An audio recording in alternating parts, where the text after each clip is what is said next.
Hi. Here we are again. The first episode. Me in the first episode. Enemies to lovers.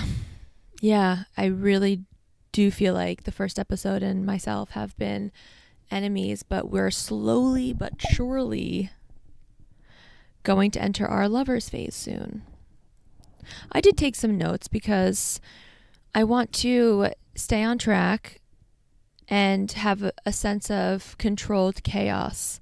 And I think what I failed to do with the warm-up episodes was have controlled chaos. I might look at my computer screen, I might look at you, and I might look over there at you. You might just be listening to this on audio, so it doesn't matter. I'm also on the floor because another thing that was very difficult for me was to sit in that chair with the mic and do my best to not talk with my hands. It just started to become a little bit of frustrating. Do you like the hair behind my ears? It just started to become more frustrating than fun. And I was like, you know what? I'm going on the floor. I love the floor. I love the floor. I lay on my floor every day, multiple times a day. So we have some notes to keep us on track. And we have the floor to keep us grounded, and we have an essentia to keep us quenched. I love this water so much, so much.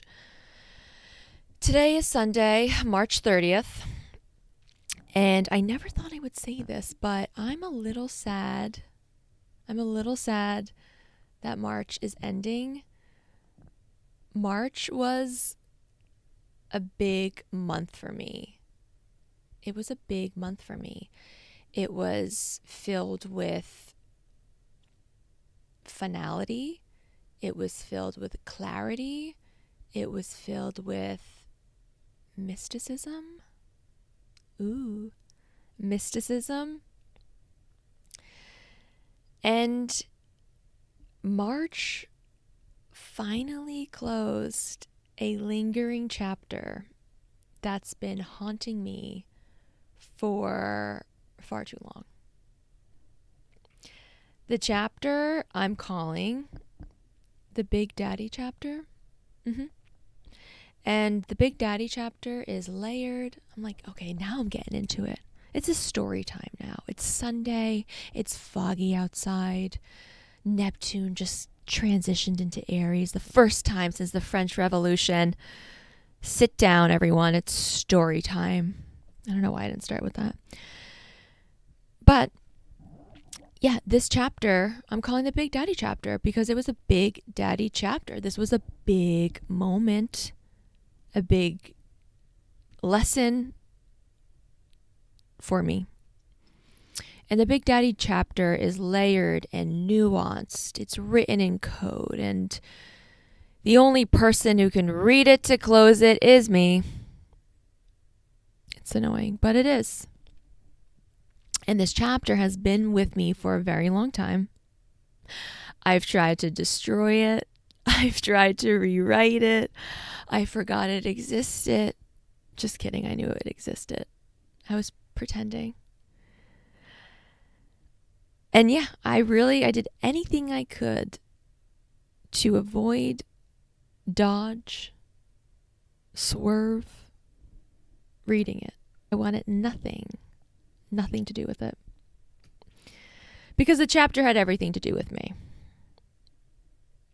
And the chapter had nothing to do with my external world, so it wasn't about a specific person, a moment, a lifetime. But it was about my internal world. So sure, parts of that external world and experiences and people were in it, but it really was about my internal world. Like my essence. Essence. I like that word. I avoided this chapter because I was afraid of it. I was afraid of this chapter. My inner world, as much as I wanted it to be healed and I wished for it to be the current version it is now, it wasn't. It wasn't. My inner world was shaped by fear. And for a very long time, I lived my life out of fear. And the main ones were, in no order, fear of being seen, fear of being perceived. It's probably why I filmed this 5 times. Fear of being vulnerable, fear of intimacy. It's probably why I've never been in a relationship. Fear of the unknown, controlling, and of course, some insecurities. I hate my body, like those ones. Of course, I avoided my inner world because I was terrified to confront it. I knew what was in there, a lot. And I felt like I was strong enough to just avoid it and act like everything was okay. Sure, internally I'm screaming, but externally I'm like, I have a job, I'm making money, I'm going to the gym. It's, again, superficial things, but I didn't know that. I didn't know that because I was equating success with that superficialness that you get from the external, right? As far as I was concerned, that chapter would never see the light of day until it saw the light of day. I was totally controlling the narrative because I didn't have any control over my inner world, and I was afraid of the unknown. I was afraid of what would happen if I stepped into the unknown and was uncomfortable, because it's really easy. It is being comfortable. And I'm not exactly comfortable sitting like this. So just know that I am uncomfortable sitting like this. But no, it's really easy just falling into our comfort zone and not acting because of fear. It happens all of the time, in big ways and small ways. Think about it. Like, you order a wrong cup of coffee at Starbucks and it's, I'm so afraid to say something. Like, why? Get what you ordered. Get what you pay for. Get what you paid for. So when we are comfortable, it's easy to control that comfort. We know it. We're well versed with the comfort. It's, hey, comfort, I see you, you see me, we know each other, we're boys or girls. Let's just link arms and sail off into the sunset. That's so boring. The last person I want to sail off into the sunset with is comfort. No, because my inner world, fears aside, likes to talk about the things that make me uncomfortable, likes to explore the depths of myself, other people, the meaning of life. I like to get in there. So it was hard to bottle up everything, but I did it out of fear. But there's only so long that you can do that before your inner world just combusts. Those versions of yourself that you've ignored and you've given no attention to or compassion come clawing out of you. They're like, bitch, hey, what about me? And I'm like, oh, hi, vulnerability. Nice to meet you. I totally forgot you were there. Then you have Miss Insecurity, like, what about me? And fear of being seen. All of a sudden, you're met with all of them. And I'm like, hey, guys, what's up?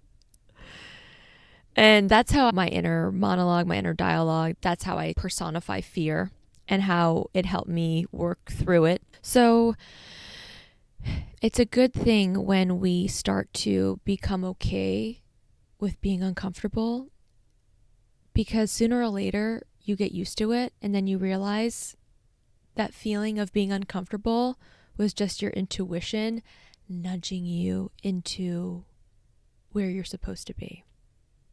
We'll get there. Not now. That was just a little tangent. I did a really great job at controlling the external and trying to control my inner world. It's a tale as old as time. The longer we avoid something and put something off, the louder, the bigger, the badder it comes back. It's like a boomerang.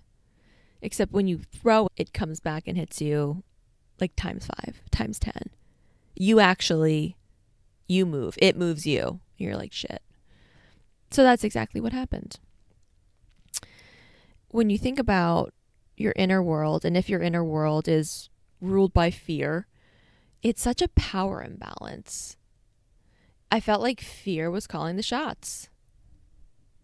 Fear was calling the shots. And I was just this passive observer. And if your inner world is your sacred space and fear is sitting on the throne, my sacred space was being ruled by fear. I wasn't even the court jester. I was just part of the kingdom. Not really a main character. The longer it persisted too, the farther away I became from myself. When you're living your life out of fear, it's not exactly empowering to assert yourself and do what you want to do. No, you're not going to do it because you're afraid. I stayed in the same jobs. I endured toxic people. I thought success was tied to how much you made. Happiness and success, you couldn't have them both. That's what I really thought. Not anymore. It took a tragedy, a lost job, friendships ending, an Alanis Morissette concert, having the summer off, putting myself into my community, connecting with people, and letting them connect with me, letting in, to finally begin end the lost chapter, the Big Daddy chapter, brought to you by. More to come on that, but not today. I think the main takeaway here is to introduce the idea of our inner world and highlight the importance of it. Highlight the importance that it plays in our everyday lives. And if our inner world is being ruled by fear, it's a calling, it's a cue for you to take, I'm not asking for much, I'm not asking for anything. Take 30 seconds, 1 minute, 5 minutes tops to check in with yourself and your inner world. And it's something that doesn't exactly come easy. It can be really tough to navigate that if it's something that you haven't done. If it's something that you've avoided for most of your life, it could be tough. When those versions of yourself, you know when they're acting up and they're ruling your kingdom, when you're not doing the things that you want to be doing, when you feel the urge and pull to do something, but you're not doing it. Those are the parts of you that are trying to protect you because they don't want to get hurt. They don't want you to feel embarrassed or ashamed of yourself. They don't want you to fail. Also, I recently read or heard, probably a TikTok, I don't know, someone said being embarrassed is a construct, and I was like, wow, okay. No, it actually really did help me. I'm like, okay, I'll do this podcast. I won't be embarrassed if I accidentally lisp. Okay, maybe I would for 5 seconds, but I would get over it. Everyone lisps. Do they? I don't know. I lost a thought, which is tough. But yeah, those inner parts, all they want to do is protect us, but they keep us stuck. So that's why the key is to Embrace them. When they jab, you don't flinch, you lean in, you show them compassion. It's hard because I don't want to show you compassion because that means that I have to go back and heal you.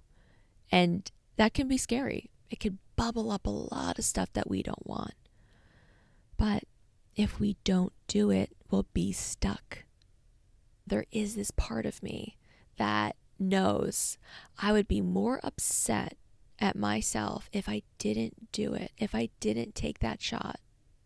If I just stayed the corporate path and got a job after the most recent job I had, which is like a whole nother story for another day. If I just got another job and went to work, I don't know how to describe it, but like in my bones, in my core, I knew I could not do that. I knew the only way out of that was through the Big Daddy chapter, was through myself, because I wanted this so bad. And I just got to a point where I knew I had to transform and transmute and heal those parts of myself. It really took a tragedy, a lost job, friendships ending, an Alanis Morissette concert, having the summer off, introducing myself into the community, allowing people to come into my life, allowing people to have an impact on me, tapping into my feminine energy, because I really was in that masculine energy for a while, to finally begin and end the lost chapter, the Big Daddy chapter. Moving on, I want to talk about Friday, March 28th. Friday, March 28th, the craziest thing happened to me. I love Fridays, by the way. I also like Sundays, but Fridays, they have character. They have depth. It's the end of a long week. It's magnetic. You might have plans. You might bump into a stranger. The energy, it's a little chaotic. We're excited for what's ahead. It's hopeful. It's kind of hot. Fridays are hot. I was born on a Friday. I was born on a Friday. I was born on Friday the 13th. So you might say that I'm biased, but I don't know. I feel like people who were born on a Friday just embody a different energy about them. They do. We do.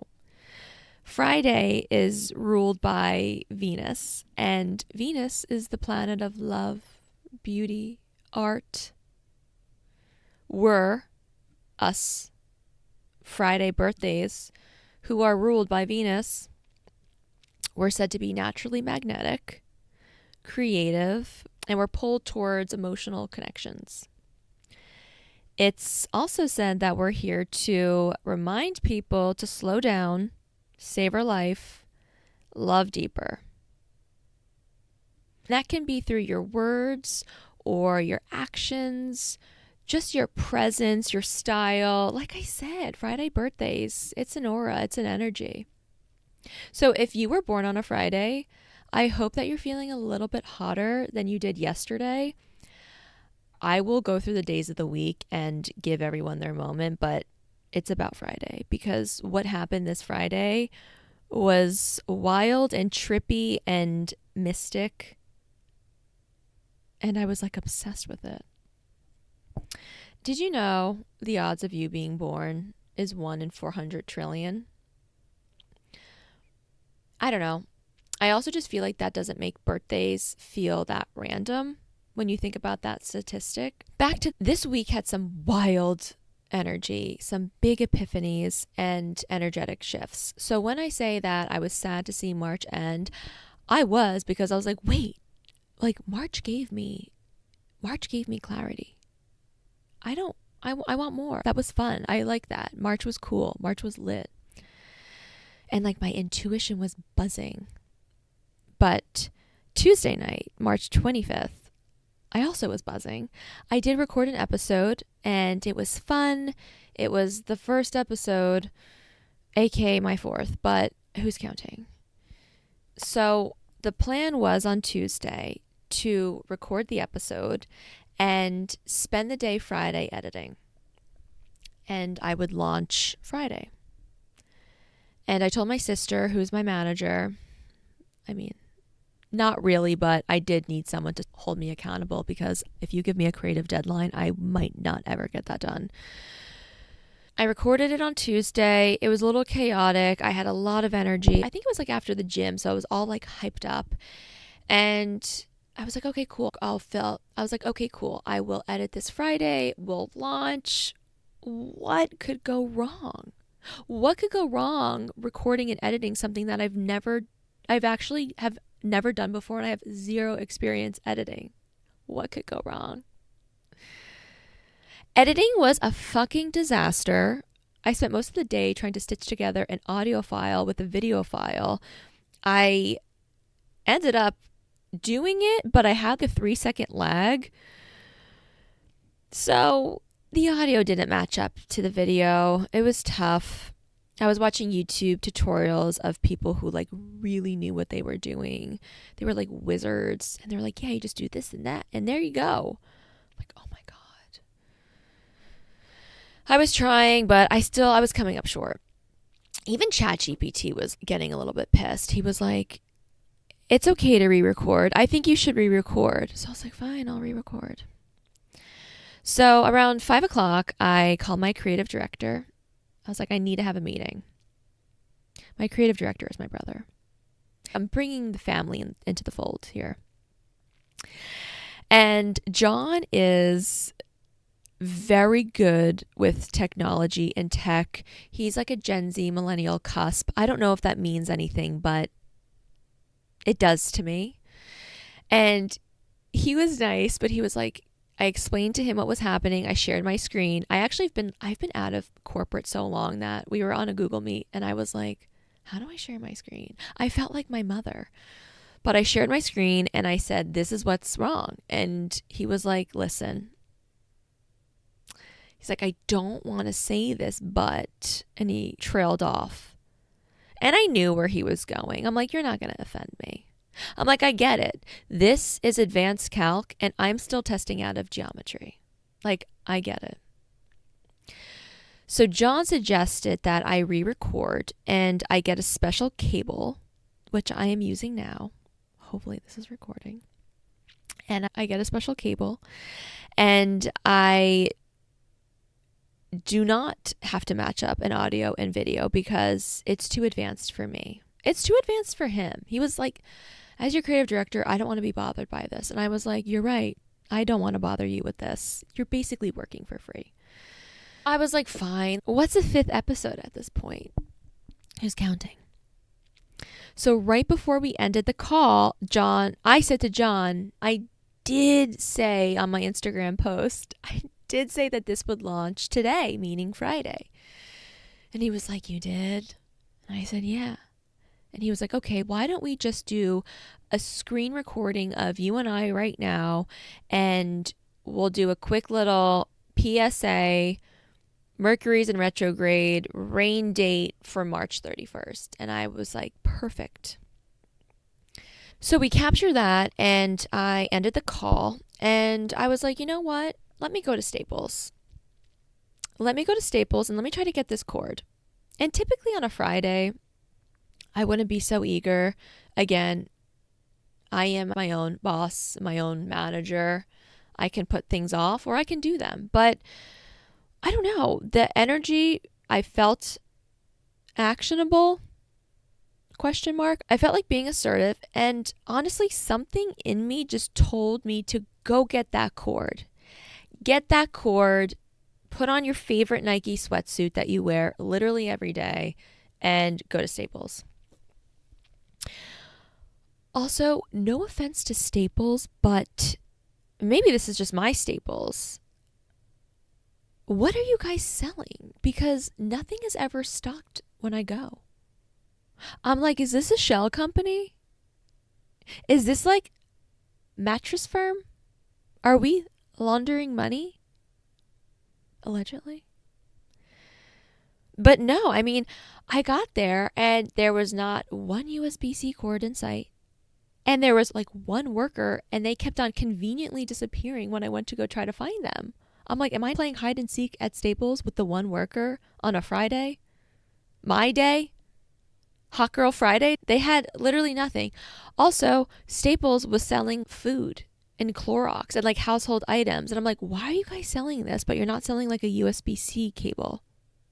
It's like when you go to a restaurant and they're out of everything and you sit down and you have your menu and there's the specials and you get all excited, you know what you want, and your waitress comes over and she comes over with a little hesitation and she's like, hi guys, hi, so yeah, real quick, we don't have the pork chop, we also don't have the bolognese, we're out of the meatballs, we're also out of bread, every side, and all desserts.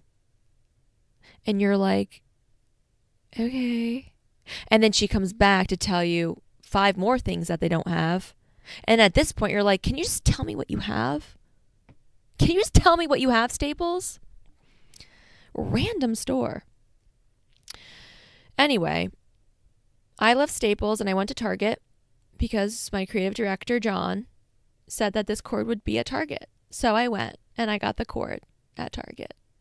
He's so sharp. He's so good. I would have, and this is like where I just don't think about things in a tech way because I don't, like I've never even had the TV in my room. I don't really watch TV. I hate getting a new iPhone. Like tech is, oi, I'd rather buy, I don't know. I just don't like tech. But I was like, oh, Target. Yeah, this is why I pay you the big bucks. But I got the cord and I was like, yes, I was feeling proud of myself. And it's funny because you might think, oh, wow, like you got a cord, good work. But no, like the previous version of me, the one who had the parts that needed to be healed, she would have been rattled. She probably would have been like, I'm not doing a podcast. The audio's not working. Like all dramatic and let negativity swirl. And I was like, nope. This is Hot Girl Venus Friday. I was born on Friday the 13th. I'm going with the flow. I can't be pressed. So I get back in my car and I'm like, you know what? Let me look at the video that John and I recorded and maybe I'll edit it in my car really quick and post it. Shocker. The audio wasn't working. I was like, this is really weird. This was a very standard audio clip. It was a quick screen recording. Nothing crazy. There's literally no reason why this shouldn't have recorded the audio. So after I realized that the audio didn't record on our little update video, I was a little frustrated, but grounded. Like I'm going with the flow. It is what it is. But I thought it was funny because like audio issues have been a common theme here. And I decided to just send a quick 1-minute vent, nothing crazy, to my friend Mary Alice, just being like, you'll never believe what is happening. And I also felt a little bit like a loser because I did say that this was launching on Friday. And I'm like, this is not launching on Friday.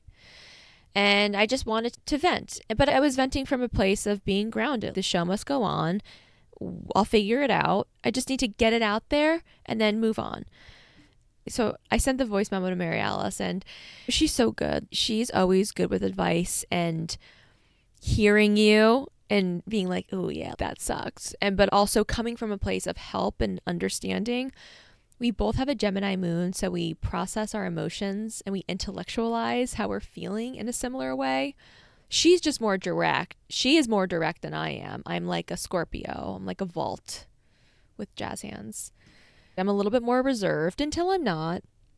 I felt very grounded venting to her. Something that she did say, which I was thinking about, she was like, it reminds me of when we send each other voice memos, and if something happens and the voice memo is lost, you have to record the voice memo. And then sometimes that's lost, and it's like you're recording the same thing 7 times. You really lose your enthusiasm. And I'm like, yeah, I know. And that was on my mind. I'm like, what am I going to say? I was so passionate during that first episode that how am I going to replicate that? It's like repeating a joke. more than once. It's tough for everyone. So I tucked that in the back of my head and I was like, listen, somehow I'm going to have to refilm it. I knew it wasn't going to happen on Friday, but something will come to me this weekend. And in the corner of my head, and like a small part of my head, I felt like I have something to talk about, something new, a new direction, if you will. Witchy. Witchy, witchy. So just some Friday the 13th downloads. But that's part of my lure. I'm always looking for the lesson. Like, what's the lesson there? I'm wired that way. I have this itch to figure things out, figure me out, get it out, get to the bottom of it. I swear, I really did miss my calling being a lawyer, getting paid to argue for you on your behalf. That's fun. But when I did learn how to read my birth chart, I learned a lot about myself. When I actually understood my birth chart, I'm like, wow, this really is my memoir, coded in the universe. It was pretty cool. Also, when I learned my birth chart, it really did give me this pull, and I say that a lot, but pull to read that lost chapter, reread that lost chapter, and reread that lost chapter. Really get to know those parts of myself. After I got the cord, I decided I'm going to go shoot some hoops. I've been really into basketball lately, and I wasn't really set on recording just yet. I didn't really have that new direction, and I just wanted to have some fun. So I've been playing basketball since I was little. I don't know, 7, 8. And I played in high school. I did the whole AAU thing. I loved it. But recently, I've had this weird itch, this pull to play. And I have these courts that are like very close to my house down the road. And I love these courts. They have such good energy. And I don't know, they're very nostalgic to me. I grew up playing on them. I think I coached a girls' team there once when I was in high school. And I was a camp counselor there for basketball. The more I've been playing, the more I've been able to really process what's going on in that internal world. I love the courts. I get there and there's like a group of 11-year-olds and this one guy in jeans playing tennis. He's not really playing tennis. He's just like hitting a ball against this like concrete wall. I'm like, great, my people. And weather-wise, it was windy, it was dark, it was still moody. The sky was a little light because the sun had set, but since it is staying lighter longer, you still saw some lightness in the sky. But the clouds were this like deep, dark color, almost like navy. It felt like I'm like, this is like a sky I feel like I've seen in a movie like Harry Potter. It was really beautiful, but also a little menacing and spooky. Once I started dribbling and shooting, I'm like, ooh, this is hot, mystical. I love it. I'm into it. And I was shooting and I was missing. But so were the 10-year-olds. But I really was missing all of my shots. And the 10-year-olds weren't doing too good either. And this one kid kept on telling everyone, all of his friends, every time they shot, he was like, you suck. You suck. And I'm like, oh my God. And I found out his name was Brady. And because I could hear their conversation, they were screaming. Like these 10-year-olds were like scream shouting. They were really funny. And I'm like, Brady, you've been rebounding this entire time that I've been here. Why don't you go take a shot? But I think he played it right. I'm sure he probably was the worst one, but he stuck to rebounding. So he was playing it just right. So yeah, my shots were sucking, but then I decided, okay, let me just go a little closer. Like, why are you taking 3-point shots? You just got here. So I moved a little closer and I was just focusing on my form. And then it hit me. You have to warm up. You can't just go into something and think you're going to be perfect at it. You have to warm up. What do you do before you try out? You warm up. What do you do before you work out? I warm up, aka I stretch my hips. And suddenly I'm like, whoa, this is a great metaphor that I can work into the new podcast episode, the first episode. I swear, these quartz, when I'm on them, it's like they bless me with insight, wisdom. I'm getting comfy now because now we're getting into the good part. I felt this little energy shift and I started to shoot my shots and I was making them and I was feeling good. I was having fun. I was excited to have a new direction for the first episode. And I was getting ready to wrap it up and I noticed how all of my shots were starting to go around the rim and then just ricochet out. And I was like, that's weird. Why is it happening every single time I shoot now? It almost felt intentional. I never want to blame the basketball rim, but I was like, what is going on? I knew my shots were a little rusty, but I was like, they're not that rusty. I don't know. Maybe they were. So my shots kept on doing that. And while that was happening, the sky started to get a little darker and the energy was feeling a little heavier. And I was like, okay, it's feeling a little spooky.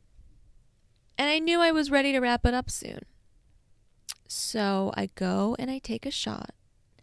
And the ball goes around the rim 5 or 6 times. One, like that. It stops on the left corner of the rim. And it starts spinning. I know. For what felt like 10 seconds. And then the ball comes to a dead fucking stop. I was watching this with my mouth wide open.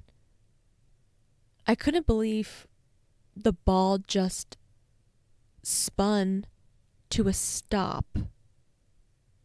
Also, the night before a major eclipse. But I've been playing basketball for a long time. I've been watching basketball for a long time. I've never seen that in my life. I've never seen that in my life. Truly. Have you? I want to know. DM me. I've never seen a ball come to a stop in the way that ball did tonight. I've seen someone shoot and it gets wedged and it's stuck, but it spun, and then it spun, and then it stopped. So I sat there and thought, wow, the universe is being bold tonight. This was, as I said, the night before the final eclipse in Aries. These eclipses, right, they were part of a 2-year cycle. And the last eclipse in a cycle, it's major, the Big Daddy eclipse. It is symbolic of an ending. It is ushering in a new beginning. It is closing out themes that we've experienced over the past 2 years. Aries season is all about being bold. Aries is a fire sign ruled by Mars. Scorpio is ruled traditionally by Mars. Mars is how we act. It's our drive. It's how we get angry. It's our sexual energy. It's how we get things done. How we assert ourselves. Mars is a masculine planet. So wherever you have Mars in your chart, you can see where your energy and your passions reside, how you go after things. So Mars in Aries. Aries is a fire sign. Quick. You might get angry, but it's fleeting. You're over it. You listen to your instincts and you act. You can get a little bit antsy, but you do mostly follow your intuition. You get a feeling and you go with it. You don't beat around the bush, you burn it down. March 29th, we had a partial solar eclipse in Aries, and that was a culmination, as I said, of the eclipses that began 2 years ago. fresh start, new beginning for everyone. Love that.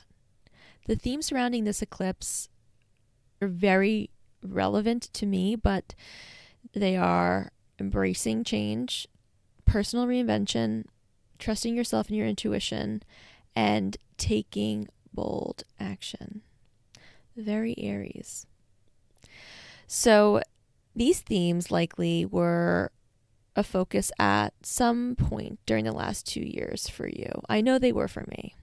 Major, like heavy on the transformation, heavy on trusting yourself. And the eclipse marked this new chapter for us.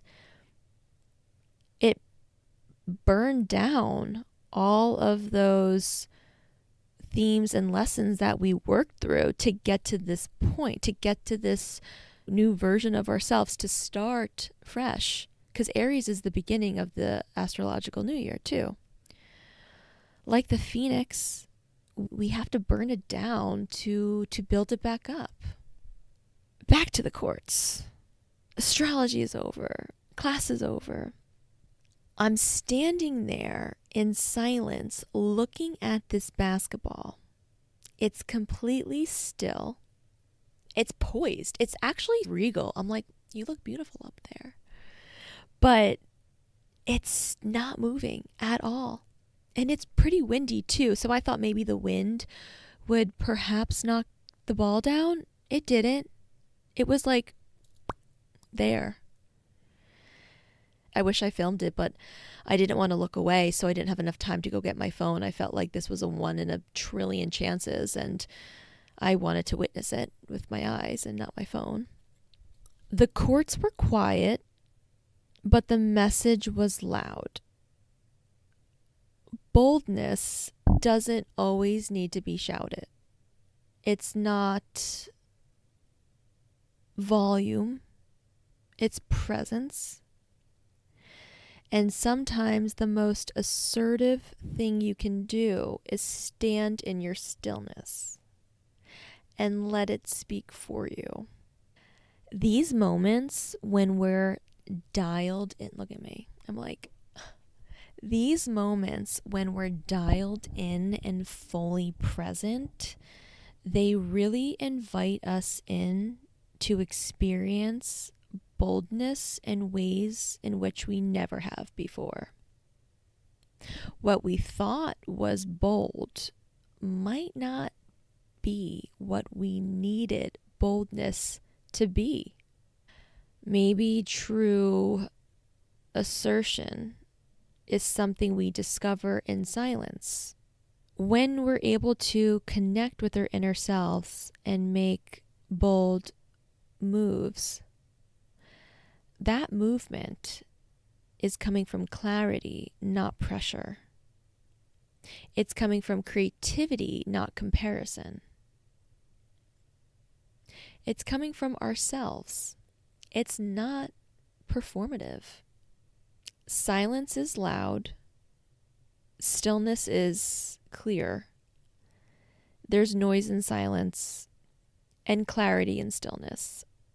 All of this happened at 7:45 p.m. on a random Friday night at the courts. Clarity at the courts.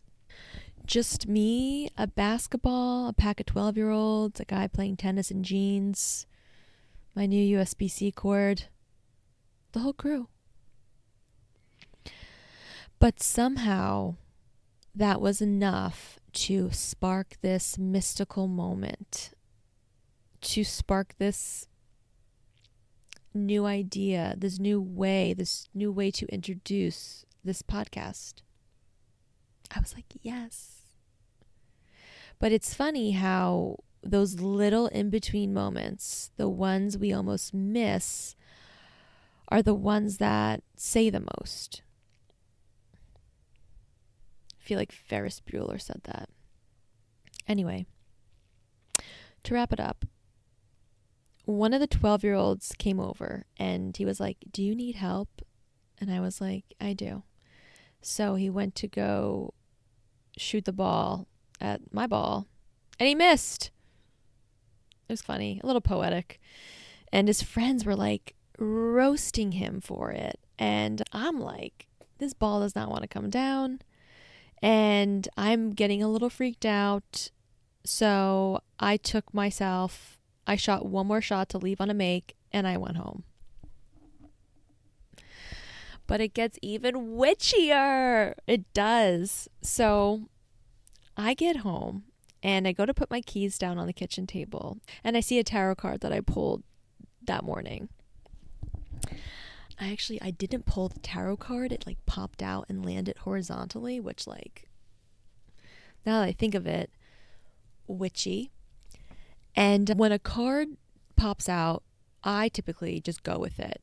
But when a card pops out and it's horizontal, it basically is embodying the energy of each side of the card, because in tarot you can read a card forward and there's also reverse meaning.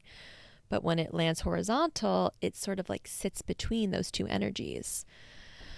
So I'm like, great, duality, more duality. I don't have enough in my life. The card, I was reminded when I got home that evening and put my keys on the kitchen table that the card I pulled was the Hanged Man. This represents pause and surrender, a perspective shift, letting go of control, seeing things differently, spiritual invitations, a liminal space. The card has a man on it, and he's hanging upside down, and he's calm, which you might find odd, but he's like calm but glowing. I know tarot cards sometimes are kind of like, okay, who created these? But he's calm and he's glowing. And it's not punishment. It's not, get ready for this. It's intentional stillness. Stillness. His posture is symbolic of this voluntary suspension. It's a moment in between chapters. It's a sacred in between where clarity comes from not doing, but from being. So talk about cosmic choreography between the Hanged Man and the spinning basketball.